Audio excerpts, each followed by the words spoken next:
Il y a 4 clés qui sont responsables de l'habilitation spirituelle. Vous voulez recevoir l'onction, il y a 4 clés, 4 conditions. Et ensuite, je vais maintenant vous enseigner comment les recevoir. Êtes-vous prêts? Numéro 1, la consécration et l'intimité avec Dieu. La première exigence, et si vous voulez une puissance authentique, la puissance de la consécration et de l'intimité avec Dieu. 1 Jean chapitre 2, s'il vous plaît, à partir du verset 15. Il dit, « N'aimez point le monde, ni les choses qui sont dans le monde. » Pouvez-vous imaginer que pour recevoir la puissance qui vous donne tout, vous devez perdre la passion pour tout ce qui est dans le monde. N'aimez point le monde, ni les choses qui sont dans le monde. Et si quelqu'un aime le monde, l'amour du Père n'est point en lui. Verset 16. Car tout ce qui est dans le monde, la convoitise de la chair, la convoitise des yeux et l'orgueil de la vie, ne vient point du Père, mais vient du monde. Maintenant, regardez cette chose. Il dit, n'aimez point le monde. C'est le mot eros. De nombreux théologiens et de nombreuses personnes ont interprété cette phrase comme signifiant « n'aimez pas la prospérité, n'aimez pas la croissance ». Ce n'est pas ce que la Bible enseigne. Le mot « monde » est le mot « eros ».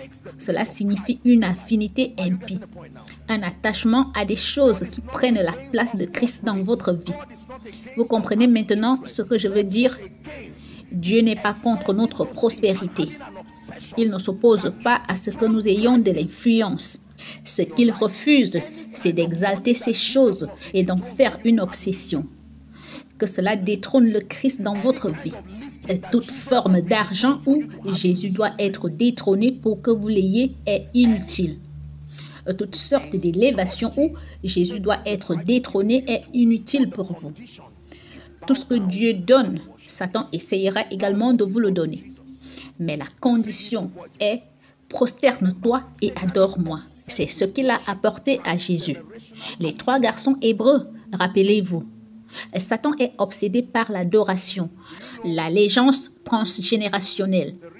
Savez-vous que la raison pour laquelle Dieu ne peut pas confier son onction à de nombreuses personnes est qu'elles ne peuvent pas s'humilier pour voir Jésus élevé.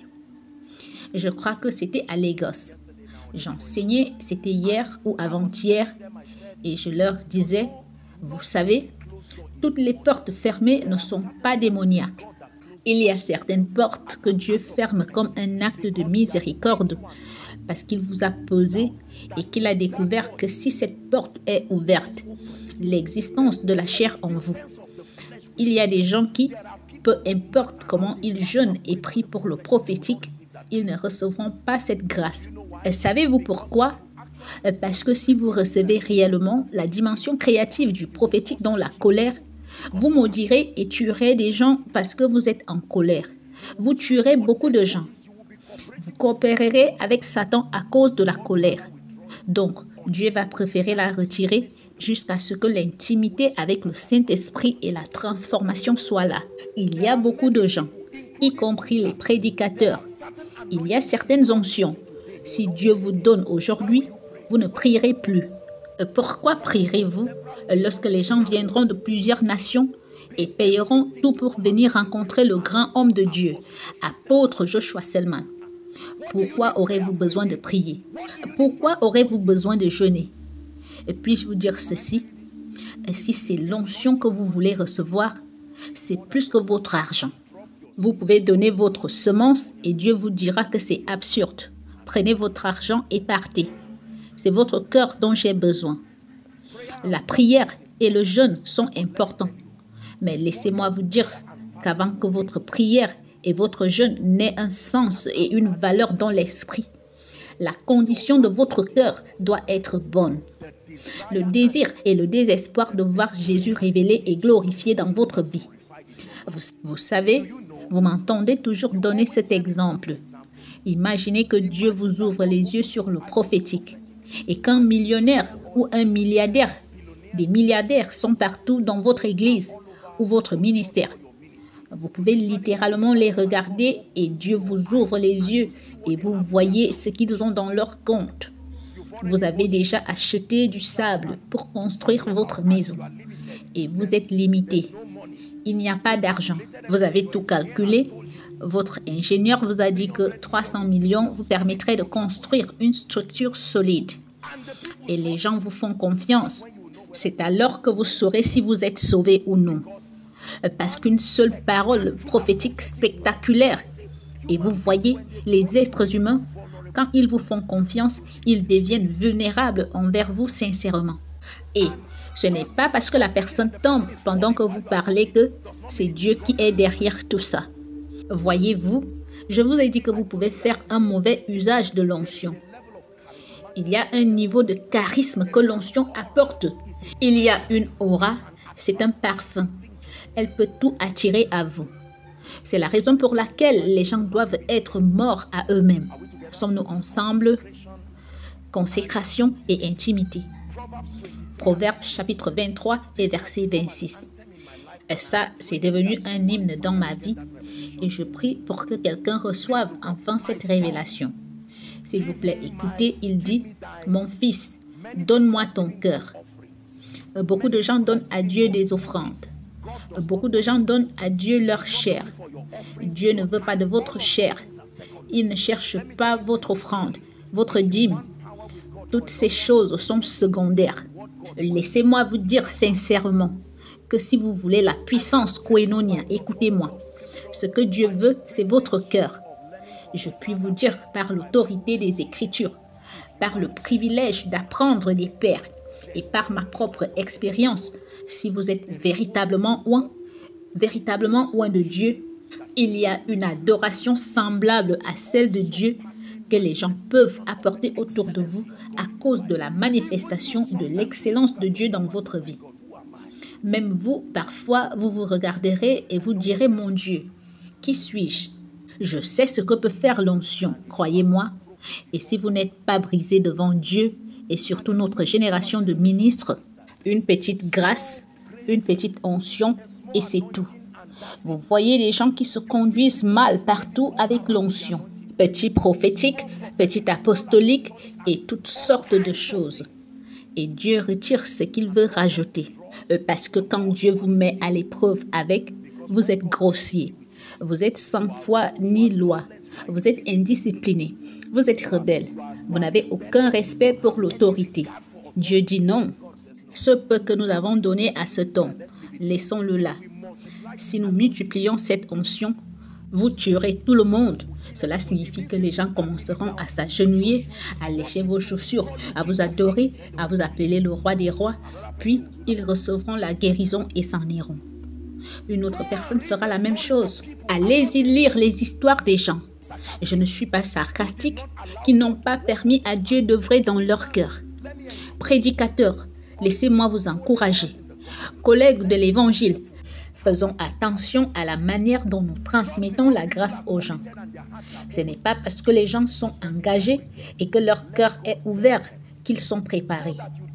Laissez Dieu les préparer, afin que vous n'éloignez pas des personnes qui seront des victimes pour vous et pour les autres. L'histoire nous a enseigné une leçon. Donner l'onction à des personnes non préparées conduira toujours à des pertes. Nous sommes tous des étudiants de l'école de l'esprit. Ne vous méprenez pas. C'est comme si vous transportiez votre voiture et que vous la donniez à votre enfant de 12 ans ou 13 ans. Les enfants sont si brillants aujourd'hui qu'ils peuvent même conduire les yeux fermés. Les enfants sont passés maîtres dans l'art de surprendre tout le monde. Mais il y a d'excellentes chances que cet enfant soit le seul à posséder cette voiture parmi ses contemporains. Et c'est son orgueil et non son incompétence qui le tuera. Et savez-vous ce que c'est que de porter la grâce qui vous donne accès au destin, à la loyauté, aux finances des gens? C'est notre Père dans le Seigneur, Baba Adeboye, qui a déclaré un jour, il a dit, par la grâce de Dieu, s'il a besoin d'une chemise aujourd'hui, grâce au privilège de l'influence que Dieu lui a donnée, il peut faire une déclaration et dire, frères et sœurs, j'ai besoin d'une chemise. Et, et il a dit littéralement, sans exagération, sa taille peut finir sur le marché. Parce que tout le monde voudrait aller en chercher. Voyez-vous comment Dieu œuvre dans nos cœurs? Vous pouvez parler à quelqu'un et lui dire au nom de Jésus-Christ que le Seigneur vous élève. Et 2 semaines plus tard, il revient, il est devenu milliardaire. Et la personne vient vous voir en tant que milliardaire et vous dit, homme de Dieu, je suis toujours votre fils. Oh, bonne nouvelle, dans les oreilles du prédicateur. Le milliardaire est votre fils. Est-ce que vous apprenez ce soir? Dieu exige la mort de la chair si l'on veut être porteur d'un véritable pouvoir. Un milliardaire est votre garçon. Et il peut dire, monsieur, il semble que vous n'êtes pas heureux. Y a-t-il un problème? Que puis-je faire pour vous? Et Satan vient se placer à vos côtés et vous demande, est-ce ainsi que tu vas continuer à souffrir?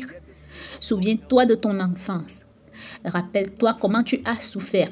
C'est maintenant ta chance. Par contre, l'Esprit de Dieu vous dit de ne pas toucher un seul centime de cet homme. Au contraire, s'aimer dans sa vie et bénissez-le.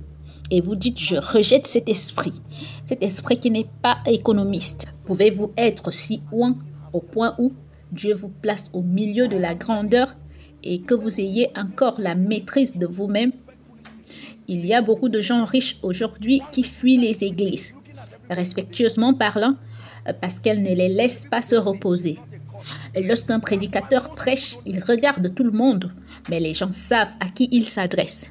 Et les gens disent, ce n'est pas une malédiction d'être béni. C'est pourquoi la plupart des gens ne témoignent plus, parce qu'ils savent que c'est un risque. Oh, voilà ce que Dieu a fait. Nous venons de faire flotter 2 avions, je veux dire un domaine, et tout cela. Et le prédicateur applaudit. Et l'homme sait exactement ce que ces applaudissements signifient. Vous voyez, j'ai fait un vœu et j'ai pris un engagement que par le privilège de la parole de Dieu, je ne le dis pas par la force de la chair. Ce ministère ne dérangera jamais personne à cause du thé et du pain. Si Dieu ne finance pas cette mission, je rentrerai honorablement chez moi et je m'assiérai. Et il est préférable de s'asseoir et de ne pas exercer de ministère, mais de conserver sa dignité. Sommes-nous ensemble maintenant? La consécration et l'intimité avec Dieu. Numéro 2. Quelle est la deuxième clé qui gouverne la manifestation de l'onction dans votre vie? L'honneur de la parole de Dieu. Et si vous ne vivez pas selon les principes du royaume, vous n'accéderez jamais à l'onction. S'il vous plaît, notez-le très rapidement. Honneur à la parole de Dieu. Dans Proverbe 23, verset 22, la suite de ce que nous venons de lire, il dit « Mon fils, donne-moi ton cœur ». Proverbe 23, verset 26. « Et que tes yeux prennent garde à mes voies ». Jean chapitre 1 et verset 3. Il dit « Toutes choses ont été faites par elle, et sans elle, rien de ce qui a été fait n'a été fait. » Sommes-nous ensemble? Même la puissance de Dieu se cache dans sa parole. Habakkuk chapitre 3. C'est devenu un hymne ici aussi. Habakkuk chapitre 3, nous commencerons par les versets 3 et 4. Dieu vient de Théman, le Saint vient de la montagne de Paran. Sa majesté couvre les cieux et sa gloire remplit la terre. Verset 4. C'est comme l'éclat de la lumière, des rayons partent de sa main. Là réside sa force. Il y a une relation entre la parole de Dieu et la puissance de Dieu. La deuxième clé est l'honneur de la parole de Dieu. Je vous assure que j'ai un problème avec les gens qui manifestent la puissance et je ne peux pas voir l'honneur de la parole de Dieu dans leur vie. L'honneur de la parole de Dieu et les principes du royaume. Si vous manifestez la puissance et que vous n'honorez pas la parole de Dieu, vous méritez d'être suspecté. Sommes-nous ensemble? Parce que c'est comme voir quelqu'un dont vous n'avez jamais vu enceinte avec un enfant. Sommes-nous ensemble? Votre ventre était aussi plat que le mien. Et tout de suite, vous avez un enfant. Non, nous avons le droit de dire à qui appartient cet enfant. Et ce n'est pas une mère porteuse ou quoi que ce soit d'autre. Vous dites, c'est mon enfant, j'étais enceinte avant. Nous devons examiner ce type de grossesse. C'est ainsi que va le monde et que les miracles sont surnaturels. Et si vous n'honorez pas la parole de Dieu, nous regardons votre vie et nous ne voyons pas que vous comprenez la parole de Dieu. Croyez-moi, ne blâmez pas les gens s'ils soupçonnent les manifestations qui viennent dans votre vie. La parole de Dieu donne du crédit aux manifestations de sa puissance dans votre vie. Sommes-nous ensemble? Numéro 3. Quelle est la troisième clé qui contrôle la puissance spirituelle? La prière avec le jeûne. Pour moi, ce n'est pas seulement la prière et le jeûne. C'est la prière avec le jeûne. L'accent est mis sur la prière. Le jeûne est un accélérateur. La prière avec le jeûne. Luc chapitre 4, très rapidement, nous lirons les versets 1 et 2. Et puis nous passerons aux versets 14 et 15. Luc chapitre 4, versets 1 et 2. La Bible dit, Jésus rempli du Saint-Esprit revint du Jourdain et il fut conduit par l'Esprit dans le désert. Verset 2. Il dit, où il fut tenté par le diable pendant 40 jours. La Bible dit, il ne mangea rien durant ces jours-là. Après qu'ils furent écoulés, il eut faim. Pour gagner du temps, passons aux versets 14 et 15. Vous connaissez les 3 tentations et tout cela. Et la Bible dit, Jésus revêtu de la puissance de l'Esprit retourna en Galilée et sa renommée se répandit dans tout le pays d'alentour. Verset 15, il dit, il enseignait dans les synagogues et il était glorifié par tous. Si vous voulez marcher dans une véritable puissance spirituelle, le facilitateur de l'onction est la prière avec le jeûne. Je ne connais personne qui commande véritablement le surnaturel qui n'est pas un étudiant de la prière avec le jeûne. Il y a de mauvais jeûnes. Il y a des prières et des jeûnes religieux qui n'ont aucune puissance. C'est juste une démonstration de la religiosité. C'est juste pour le bien de la santé. Mais il y a le genre de jeûne que Dieu a ordonné. Et puis, selon Jacques chapitre 5, la prière fervente du juste a une grande efficace. En référence, nous avons Jacques chapitre 5, verset 13 au verset 18. Jacques chapitre 5, verset 13 au verset 18. Sommes-nous ensemble? La dernière clé. Êtes-vous prêts? La dernière clé est la transmission. La transmission. Si vous voulez accéder à la puissance spirituelle, si vous voulez accéder à l'onction, vous avez besoin de la transmission. Qu'est-ce que la transmission? C'est un système de transfert des possibilités spirituelles. La transmission, c'est une façon de transférer la puissance de Dieu pour transférer les possibilités qui sont dans le Christ à travers le Saint-Esprit à vous. Maintenant, c'est ici que je veux que vous fassiez attention, parce que nous sommes en train de conclure maintenant. Commander le surnaturel. Deuxième partie. Nous examinons les dynamiques de l'onction, la nécessité de l'onction. Il y a 2 plateformes principales pour la transmission. Premièrement, vous pouvez recevoir la transmission directement de Dieu. La transmission venant de Dieu. Nous en avons un exemple dans 1 Roi, chapitre 3. Nous commencerons notre lecture à partir du verset 3. 1 Roi, chapitre 1, du verset 3 au verset 13. Notez cela en référence, s'il vous plaît. 1 Roi, chapitre 3, verset 3 au verset 13. Et ça, c'est la rencontre que Salomon a eue avec Dieu. Il a reçu la transmission de la grâce et l'onction pour la compréhension et la sagesse directement de Dieu. Et il dit, Salomon aimait l'Éternel et suivait les coutumes de David, son père. Seulement, c'était sur les hauts lieux qu'il offrait des sacrifices et des parfums. Le roi se rendit à Gabaon pour y sacrifier, car c'était le principal des hauts lieux. Salomon offrit 1000 holocaustes sur l'autel, Verset 5. À Gabaon, l'Éternel apparut en songe à Salomon pendant la nuit.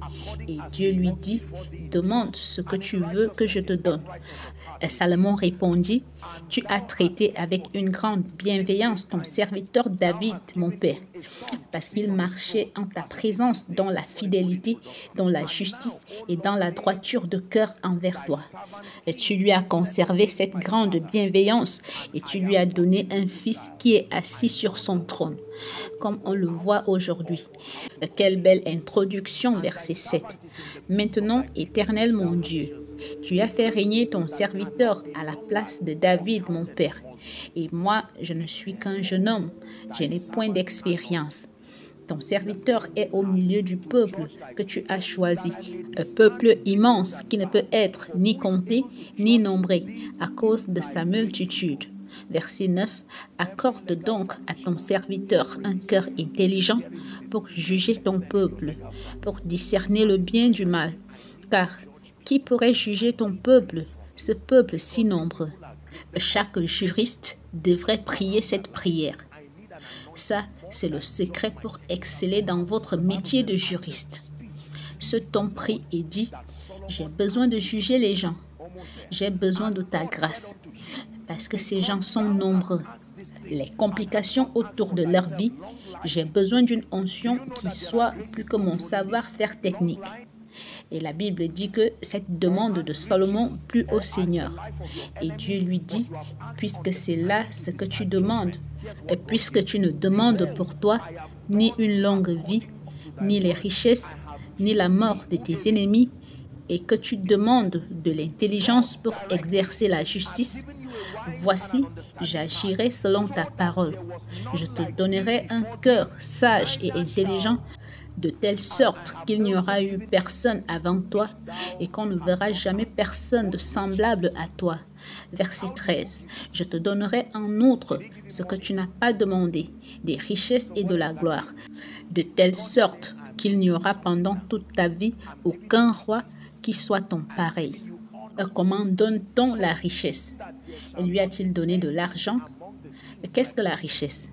Dieu dit, je te donne quelque chose maintenant. Je te donne la richesse.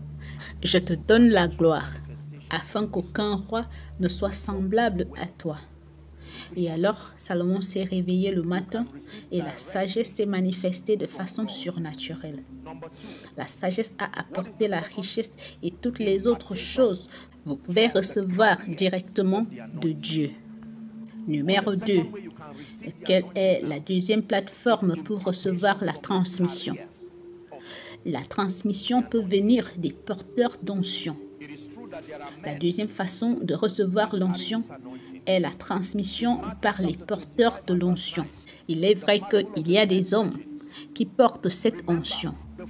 Dans Matthieu chapitre 25, verset 9, la parabole des 10 vierges, rappelez-vous, la folie des 5 vierges. Elles étaient toutes vierges.